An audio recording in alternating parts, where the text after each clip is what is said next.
നമസ്കാരം. ഇന്നത്തെ ചെറുപ്പക്കാർക്കിടയിൽ ഉത്തരവാദിത്ത ബോധം കുറവാണ് എന്നൊരു അഭിപ്രായമുണ്ട്, അല്ലേ?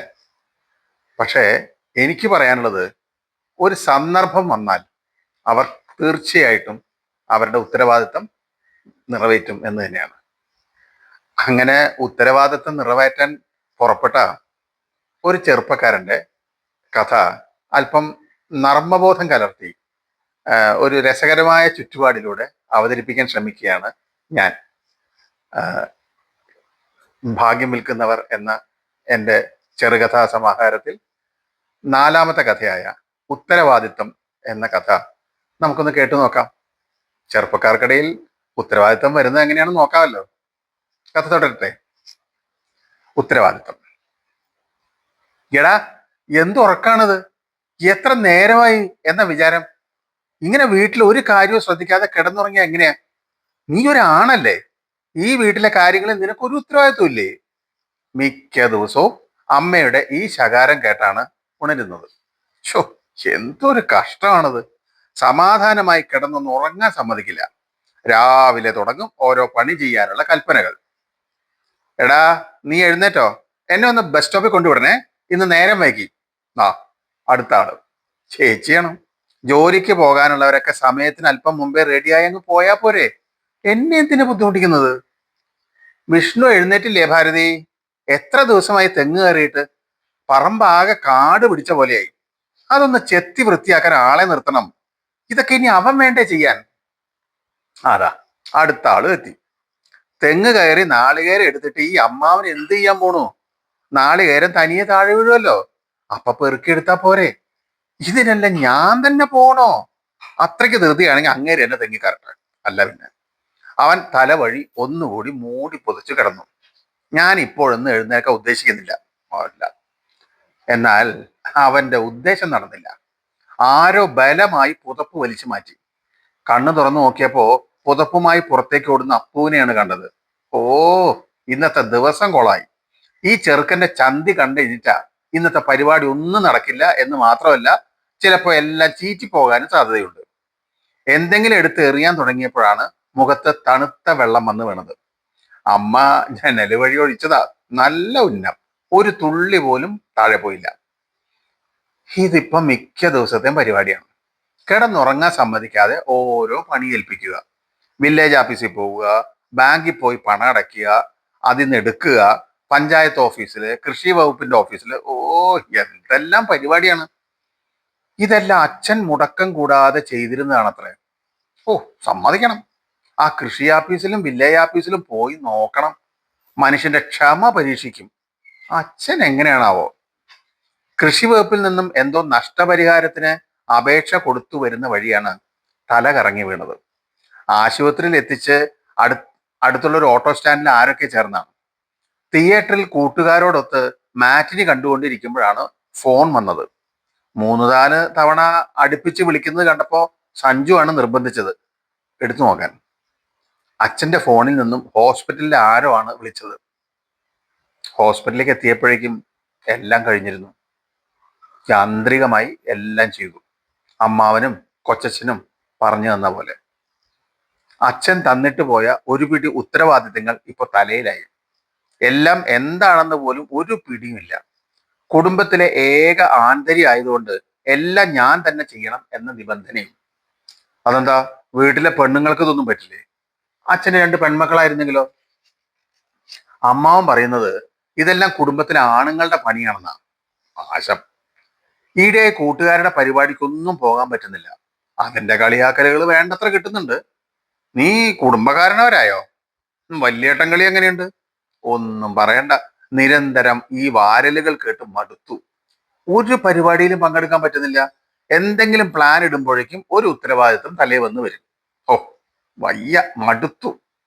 ചേച്ചിയോട് എന്തെങ്കിലും കാര്യം പറഞ്ഞ് ഉടനെ തുടങ്ങും. അതൊക്കെ വീട്ടിലെ ആണുങ്ങളുടെ പണിയാണ്. അപ്പൊ ഈ പെണ്ണുങ്ങൾക്ക് എന്താ പണി? വെറുതെ വീട്ടിലിരുന്ന് കുറ്റം പറച്ചില്ലോ. ഇപ്പൊ അമ്മാവന്റെ മകളും തുടങ്ങിയിട്ടുണ്ട് എന്തിനു കൊള്ളാം എന്നൊരു ഭാവം. പണ്ടങ്ങനെയാന്നും ആയിരുന്നില്ല. ഒരു സോഫ്റ്റ് കോർണർ ഒക്കെ ഉണ്ടായിരുന്നു, ഒരു വിധേയ ഭാവം. അതൊക്കെ പോയി. അന്ന് ആകെ നിരാശനായിരുന്നു. വില്ലേജ് ഓഫീസിൽ പല ദിവസമായി കറങ്ങി ഇറങ്ങുന്നു. അതിനിടയിൽ കൊള്ളാവുന്ന ഒരു ജോലി ഒത്തു വന്നതാണ്. അതിന്റെ ഇന്റർവ്യൂ സമയം കഴിഞ്ഞപ്പോഴാണ് എത്താൻ കഴിഞ്ഞത്. സമയകൃത്യത പോലും പാലിക്കാത്ത ആളെ എങ്ങനെ ജോലിക്കെടുക്കും എന്ന ഒറ്റ ചോദ്യത്തിൽ തല താണുപോയി. ഈ ഉത്തരവാദിത്തങ്ങൾ തലയിലായപ്പോഴാണ് ഇങ്ങനെ ഓരോ ഇഷ്ടങ്ങളും താല്പര്യങ്ങളും ബലി കഴിക്കേണ്ടി വന്നത്. ഈ ജോലി കിട്ടിയിരുന്നെങ്കിൽ എല്ലാത്തിൽ നിന്നും ഒഴിയാമായിരുന്നു. ആ ഭാഗ്യവും പോയി. ദിവസവും പോകാറുള്ള തറവാട്ട് ക്ഷേത്രത്തിലേക്കാണ് ആ വൈകുന്നേരം നടന്നെത്തിയത്. യക്ഷി അമ്പലത്തിന്റെ തറയിൽ ചെന്നിരുന്നു. പണ്ടും ഇവിടെ വന്നിരിക്കുമ്പോൾ മനസ്സിന് വല്ലാത്തൊരു സുഖം. ചുറ്റുമുള്ള വലിയ മരങ്ങൾ തണൽ തരുന്നതുകൊണ്ടാകാം, അവിടെ എപ്പോഴും നല്ല തണുപ്പാണ്. കൂടാതെ മഴ പെയ്തതുകൊണ്ട് തണുത്ത കാറ്റും. ആ തറയിൽ മലർന്നു കിടന്നു. കഴിഞ്ഞ ഒരു കൊല്ലം തന്റെ ജീവിതത്തിലുണ്ടായ മാറ്റങ്ങൾ ആലോചിച്ചു. അച്ഛനുണ്ടായിരുന്നപ്പോ അറിയാൻ ശ്രമിക്കുക പോലും ചെയ്യാത്ത പല കാര്യങ്ങളും വലിയ ഭാരമായി ചുമലിൽ വന്നിരിക്കുകയാണ്. രക്ഷപ്പെടാൻ ഒരു വഴിയും തെളിയുന്നില്ലല്ലോ. വല്ല ജോലി സംഘടിപ്പിച്ച് സ്ഥലം വിടുക, അത് തന്നെയുള്ളൂ വഴി. മൊബൈൽ കയ്യിലെടുത്തു. ജയനെ വിളിക്കാം. അവനിപ്പോ ചെന്നൈയിലാണ്.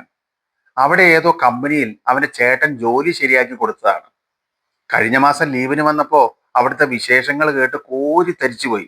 രാത്രി സിനിമ, പബ്ബ്, ബീച്ചിൽ കറക്കം, ശനിയും ഞായറും തോന്നിയ സ്ഥലത്തൊക്കെ പോയി വായിൽ നോട്ടം. ഹോ, ഗേൾ ഫ്രണ്ടിനെ ഒറ്റ മാസം കൊണ്ടല്ലേ ഒപ്പിച്ചത്. അവനെ ഒന്ന് വിളിക്കട്ടെ. കുറെ കാലം ജോലിയൊക്കെ ആയി നല്ല നിലയിലായ പിന്നെ ഈ കുടുംബത്തെ പ്രാരാബ്ദങ്ങളൊക്കെ ഒഴിവാക്കാമല്ലോ. ഈ കൃഷിയും പറമ്പ് നോക്കലും പശുവിനെ വളർത്തലും ഒന്നും വേണ്ട. ഇവനെന്താ ഫോൺ എടുക്കുന്നില്ലല്ലോ? കഴിഞ്ഞ 4-5 ദിവസമായി ബെല്ലടിക്കുന്നുണ്ട്, പക്ഷെ ആരും മറുപടി തരുന്നില്ല. ജയന്റെ കസിൻ ശ്യാമിനെ ഒന്ന് വിളിച്ചു നോക്കാം. ശ്യാമിന്റെ മറുപടി ശരിക്കും ഞെട്ടിച്ചു കളഞ്ഞു. ജയൻ പോലീസ് കസ്റ്റഡിയിലാണത്രേ. പോർട്ടിൽ നിന്ന് സ്വർണമോ മറ്റോ കടത്തിയ ഒരു സംഘത്തിന്റെ കൂടെ പെട്ടതാണെന്ന കേൾവി. അവൻ താമസിക്കുന്ന ലോഡ്ജിൽ ഒരുത്തൻ ആ ഗ്യാങ്ങിലെ ആളാണത്രേ. ഒരുമിച്ച് ഒരു മുറിയിൽ ഇരുന്ന് മദ്യപിക്കുന്നതിനിടയിൽ പോലീസ് എത്തി എല്ലാവരെയും അറസ്റ്റ് ചെയ്തു. ജയന്റെ അമ്മാവനും വേറൊരാളും ചെന്നൈക്ക് പോയിട്ടുണ്ട്. സംഗതി എന്താണെന്ന് അറിയണമല്ലോ. അമ്മയുടെ കൂടെ ബാങ്കിൽ നിന്ന് ഇറങ്ങുമ്പോഴാണ് അവനെ കണ്ടത്. ജയനെ ബാങ്കിൽ അച്ഛന്റെ പേരിൽ ഉണ്ടായിരുന്ന കാർഷിക വായ്പ അമ്മയുടെയും തന്റെയും പേരിലാക്കാൻ പോയതാണ്. ഉത്തരവാദിത്തങ്ങളിൽ നിന്നും ഒഴിഞ്ഞു മാറാൻ ശ്രമിച്ചപ്പോഴാണ് ഈ പാര. ചേച്ചിയുടെ പേര് പോരെ എന്ന മാനേജരോട് ചോദിച്ചപ്പോ അങ്ങേരുടെ വക ഒരു കളിയാക്കി ചിരി. വീട്ടിലെ ആണുങ്ങളല്ലേ ഇത്ര ഉത്തരവാദിത്തങ്ങൾ ഏറ്റെടുക്കേണ്ടത് എന്നൊരു ഉപദേശവും അയാൾക്കത് പറയാം. കയ്യും കാലും കെട്ടിയിടുന്നതിന്റെ വിഷമം അയാൾക്കറിയണ്ടല്ലോ. പോരാത്തതിന് ബാങ്കിൽ ജോലി ഉള്ളത് കൊണ്ട് ഇതുപോലെ വീട്ടിലെ പശുവിനെ നോക്കാനോ വാഴയ്ക്കും കപ്പിക്കും വെള്ളം കോരാനോ തെങ്ങ് കയറാനോ ഒന്നും പോകേണ്ടതാനും. അമ്മയെ ഓട്ടോയിൽ കയറ്റി തിരിഞ്ഞപ്പോഴാണ് നടന്നു പോവുകയായിരുന്ന ജയനെ കണ്ടത്. ഉറക്കെ വിളിച്ചെങ്കിലും കേൾക്കാത്ത പോലെ അവൻ നടന്നവന്നു. പിന്നെ 4-5 ദിവസം കഴിഞ്ഞ് അമ്പലപ്പറമ്പിൽ വെച്ച് അവനെ കണ്ടുകിട്ടി. താടിയും മുടിയൊക്കെ ആയി ആകെ ഒരു മാറ്റം. ആദ്യം സംസാരിക്കാൻ അല്പം മടി കാണിച്ചെങ്കിലും പിന്നെ പതുക്കെ പറഞ്ഞു തുടങ്ങി. അവന് ശരിക്കുള്ള ജോലിയൊന്നും ആയിരുന്നില്ല. പാർട്ട് ടൈമായി പല സ്ഥലത്തും പണി നോക്കി. അവന്റെ ചേട്ടൻ ഒരു പ്രൈവറ്റ് കമ്പനിയിലെ ഡ്രൈവറായിരുന്നു. ദൂരേക്ക് വണ്ടിയുമായി പോയാൽ പിന്നെ ദിവസങ്ങൾ കഴിഞ്ഞേ വരികയുള്ളൂ. നാട്ടിൽ വെറുതെ തെണ്ടി നടന്ന് സമയം കളയണ്ട എന്ന വഴക്ക് കേട്ട് മടുത്തപ്പോ ചെന്നൈക്ക് വണ്ടി കയറിയതാണ്. നേരായ വഴിക്കുള്ള പണിയല്ല കൂടെയുള്ള അയാളുടേതെന്ന് അറിയാമായിരുന്നു. ഇടയ്ക്ക് കൂടെ പോയിട്ടുമുണ്ട്. പക്ഷേ ചതി പുറകെ ഉണ്ടാവും എന്നറിയില്ലായിരുന്നു. ചേട്ടന് പരിചയമുള്ള ഒരു വക്കീൽ വഴിയാണ് കോടതി വെറുതെ വിട്ടത്. സാഹചര്യ തെളിവുകൾ അനുകൂലമായിരുന്നത് കൊണ്ട് ഭാഗ്യമായി. പക്ഷെ ഇനി ചെന്നൈക്ക് എല്ലാം പറ്റില്ല. പോലീസിന്റെ നോട്ടപ്പുള്ളി ആയി പോയില്ലേ. അവന്റെ കൂടെ ചെന്ന് പെടാഞ്ഞത് നന്നായി എന്ന് തോന്നി. പിന്നെ കണ്ടു പെയിന്റ് പണിക്ക് ലോനപ്പന്റെ കൂടെ പോകുന്നത്. ഡിഗ്രി വരെ പഠിച്ച അവൻ ഒരു സാധാരണ കൂലിക്കാരനെ പോലെ. നിനക്കിവിടെ സുഖമായി ജീവിക്കാനുള്ള വക നിന്റെ അച്ഛൻ സമ്പാദിച്ചു തന്നിട്ടുണ്ടല്ലോടാ. ആ പറമ്പും കൃഷിയൊക്കെ നോക്കി നടത്തിയാ പോരെ. ആ, കൊള്ളാം, നല്ല ഉപദേശം. എങ്ങനെയെങ്കിലും ഈ നശിച്ച ഉത്തരവാദിത്തങ്ങളിൽ നിന്ന് രക്ഷപ്പെടാൻ നോക്കുമ്പോ ഉം തെങ്ങിന് വളമിടുന്ന പണിക്കാരുടെ കൂടെ എന്തോ പറഞ്ഞു നിൽക്കുമ്പോഴാണ് ചെറിയച്ഛൻ ആ വഴി വന്നത്. അമ്മാവന്റെ മൂത്ത മകൾ രാധിക ചേച്ചിയെ പെണ്ണ് കാണാൻ ചിലർ വരുന്നുണ്ടത്രേ. ആങ്ങളുടെ സ്ഥാനത്ത് നീ കൂടെ വേണം. ആ ഉത്തരവാദിത്തം നിനക്കാണ്. അമ്മയുടെ കൂട്ടു പ്രസ്താവന കേട്ടപ്പോ കലിയാണ് വന്നത്. അന്ന് വൈകുന്നേരം ക്ലബിന്റെ ഫുട്ബോൾ മത്സരത്തിന്റെ ഫൈനലാണ്. കളിക്കാനോ ഈ നശിച്ച പണികൾ കാരണം പറ്റിയില്ല. എന്നാ കാണാനെങ്കിലും ഈ പെണ്ണ് കാണലിന്റെ പെണ്ണുങ്ങൾ മാത്രം പോരെ, ഞാൻ തന്നെ ആണായി പോണമെന്നുണ്ടോ? പണ്ടെങ്കിലും ഇല്ലാത്തൊരു ആങ്ങള സ്നേഹം. ചേച്ചിക്ക് ഓഡിറ്റിംഗ് നടക്കുന്നതുകൊണ്ട് ലീവ് എടുക്കാൻ പറ്റില്ല അത്രേ. പിന്നെ ഒഴിഞ്ഞു മാറാൻ ഓരോ കാരണങ്ങൾ. ഈ പെണ്ണുങ്ങളായാലും എന്ത് പറഞ്ഞാലും ആൾക്കാരങ്ങ് വിശ്വസിച്ചോളും. ഇല്ലെങ്കിൽ ഒന്ന് കരഞ്ഞു കാണിച്ചാൽ മതി, അപ്പൊ മനസ്സലിയും. ഇതിപ്പോ അമ്മായി അമ്മയെ വിളിച്ചിട്ട് കരഞ്ഞിട്ടുണ്ടാകും. അമ്മാവന് ഈ അടുത്ത ഹാർട്ടിന് എന്തോ പ്രശ്നമുണ്ടെന്ന് ഡോക്ടർ പറഞ്ഞതോടെ ആ വീട്ടിലെ എന്ത് കാര്യത്തിനും എന്റെ തല കാണണം എന്നായിട്ടുണ്ട്. അമ്മയ്ക്കാണെങ്കിലോ ചേട്ടനെന്ന് പറഞ്ഞ പിന്നെ കൊമ്പത്താണ്. ഇനിയിപ്പോ ഫുട്ബോൾ കളി കാണാൻ പോകാൻ പറ്റുമെന്ന് തോന്നുന്നില്ല. ചെറുക്കനും കൂട്ടനും വരുന്നത് 4 മണിക്കാണ്. അവര് പോകുമ്പോ ഒരു 5 മണിയെങ്കിലും ആവും. പിന്നെ ഫ്ലൈറ്റ് പിടിച്ചു പോയാൽ പോലും കോളേജ് ഗ്രൗണ്ടിൽ കളി കഴിയുമ്പോഴേക്ക് എത്തില്ല. വൈകി വന്നതിന്റെ കുറ്റപ്പെടുത്തലുകൾ വേറെയും. പ്രാഗിക്കൊണ്ടാണ് അമ്മാവന്റെ വീട്ടിലെത്തിയത്. അവര് പോയ ഉടനെ ഇറങ്ങാൻ തുടങ്ങിയതാണ്. അമ്മാവൻ അകത്തേക്ക് വിളിച്ചു. ഇനി കല്യാണത്തിന്റെ ഉത്തരവാദിത്തമാണ്. കേമായി. ചെറുക്കന്റെ വീട് കാണാൻ പോവേണ്ടതിന്റെയും കല്യാണത്തിന് വാങ്ങേണ്ട സാധനങ്ങളുടെയും കണക്കെടുപ്പ് കഴിഞ്ഞപ്പോ നേരെ ഇരുട്ടി. വീട്ടിൽ ചെന്ന് കയറിയപ്പോ ചേച്ചിക്കും അറിയണം വിശേഷങ്ങൾ. എന്നാ പിന്നെ നേരിട്ട് വരായിരുന്നില്ലേ? എല്ലാം കണ്ട് ആസ്വദിക്കായിരുന്നല്ലോ. എടാ, അടുത്തത് ഇവിടെയാണ്. എല്ലാം അമ്മാവന്റെ കൂടെ നന്ന് കണ്ട് മനസ്സിലാക്കിക്കോ. നീ വേണം ഇത് ഏറ്റെടുത്ത് നടത്താൻ. അതൊരു ആങ്ങളയുടെ അവകാശമാണ്.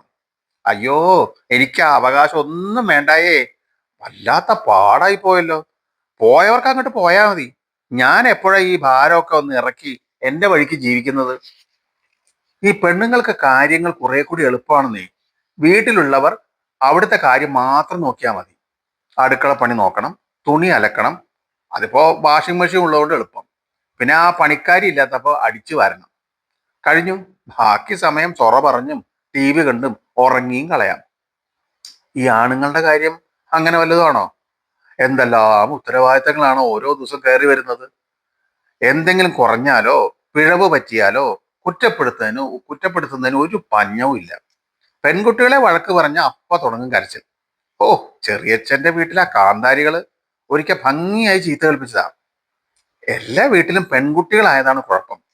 അമ്മയുടെ അനിയത്തിയുടെ മകൻ അപ്പു മാത്രമാണ് ഇവിടെ വേറൊരു ആൺതരി. അവരെ ഒന്നിനും കൊള്ളുകയില്ല. എന്തെങ്കിലും പറഞ്ഞ അതിനവൻ കൊച്ചുകുട്ടിയല്ലേ എന്നൊരു റിമാർക്കും. ഈ ഭാരം ഏറ്റെടുത്ത് മതിയായി. ഇന്ന് പിടിപ്പത് പണിയായിരുന്നു. രാവിലെ വീട്ടിൽ നിന്ന് ഇറങ്ങിയതാണ്. ഇൻവിറ്റേഷൻ കാർഡ് പ്രിന്റ് ചെയ്യാൻ പ്രസ്സിൽ കൊടുക്കണം, വില്ലേജ് ഓഫീസിൽ പോകണം, സൊസൈറ്റിയില്, ബാങ്കില് എന്ന് വേണ്ട അലഞ്ഞു നിരിഞ്ഞ് മടുത്തു. അന്ന് തൃക്കാർത്തികയാണ്. യക്ഷി അമ്പലത്തിൽ വിളക്ക് വെക്കണം. മേല് കഴുകി ഒന്ന് വിശ്രമിക്കാമെന്ന് വിചാരിച്ചപ്പോഴാണ് അടുത്ത ഓർഡർ. അമ്മയ്ക്ക് മുട്ടുവേദന കാരണം പടി കയറാൻ വയ്യ. ചേച്ചിക്ക് അമ്പലത്തിൽ കയറാൻ പാടില്ല അത്രേ. ഇതാ ഈ പെണ്ണുങ്ങൾക്കുള്ള മറ്റൊരു സൂത്രം. മാസത്തിൽ 4-5 ദിവസം വേറൊരു ഒഴിവ്. കലുഷിതമായ മനസ്സുമായാണ് യക്ഷി അമ്പലത്തിന്റെ പടി കയറിയത്. ഇന്നലെ ആ പണിക്കാരി വന്ന് എല്ലായിടവും അടിച്ച് വൃത്തിയാക്കി ഇട്ടിട്ടുണ്ട്. ചുറ്റുമുള്ള കൽവിളക്കുകളിൽ എണ്ണയും തിരിയിട്ടു.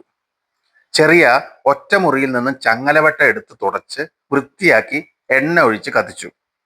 കാറ്റത്ത് തിരി കെടാതെ മറച്ചു പിടിച്ചുകൊണ്ട് കൽവിളക്കുകൾ ഓരോന്നായി കത്തിച്ചു. എല്ലാം കത്തിച്ചു കഴിഞ്ഞപ്പോൾ ദൂരെ മാറി നിന്ന് നോക്കി. നല്ല ഭംഗി. അഴികൾ മറച്ച കരിങ്കൽ പീഠത്തിലിരുന്ന് യക്ഷിയമ്മ ചിരിക്കുന്നത് പോലെ തോന്നി. ചങ്ങലവട്ട മുറിയിൽ കൊണ്ടുവച്ച് വാതിലടയ്ക്കാൻ പുറപ്പെട്ടപ്പോഴാണ് ഒരു പാക്കറ്റ് കർപ്പൂരം ഇരിക്കുന്നത് കണ്ടത്. കുട്ടിക്കാലത്ത് മുത്തശ്ശി പറയാറുള്ളത് ഓർമ്മ വന്നു. തൃക്കാർത്തിക ദിവസം യക്ഷിയമ്മയ്ക്ക് പിറന്നാളാണ്. അന്ന് കർപ്പൂരം കത്തിച്ച് നടക്കി വെച്ച് മനസ്സൊരുക്കി പ്രാർത്ഥിച്ചാൽ യക്ഷിയമ്മ ആഗ്രഹിക്കുന്നത് എന്തും സാധിച്ചു തരും. എന്താ പ്രാർത്ഥിക്കേണ്ടത്? ഈ വയ്യാവേലികളിൽ നിന്ന് രക്ഷപ്പെടുത്താൻ പ്രാർത്ഥിച്ചാലോ? പക്ഷെ ഈ ജോലികളൊന്നും ഒഴിഞ്ഞു പോകുന്നതൊന്നുമില്ല. യക്ഷിയമ്മയ്ക്ക് എന്നോട് ദയ തോന്നി എന്നെ അനുഗ്രഹിക്കട്ടെ. പാക്കറ്റിലെ കർപ്പൂരം മുഴുവൻ ഒരു ചെറിയ പ്ലേറ്റിൽ കത്തിച്ചു. മനസ്സിലൊന്നും തോന്നുന്നില്ല. എന്താ പ്രാർത്ഥിക്കേണ്ടത്? ഇങ്ങോട്ട് വരുമ്പോ ഈ ഉത്തരവാദിത്തങ്ങൾ ഇല്ലായിരുന്നു എങ്കിൽ എത്ര നന്നായേനെ എന്നായിരുന്നു. പക്ഷേ എങ്ങനെ അത് ഒഴിവാക്കും എന്നൊരു രൂപവും മനസ്സിൽ തോന്നുന്നില്ല.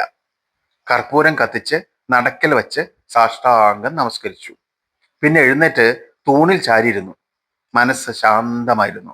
നല്ല കാറ്റ് വീശുന്നുണ്ട്. അല്ലെങ്കിലും അവിടെ എല്ലാം നല്ല തണുപ്പാണ്.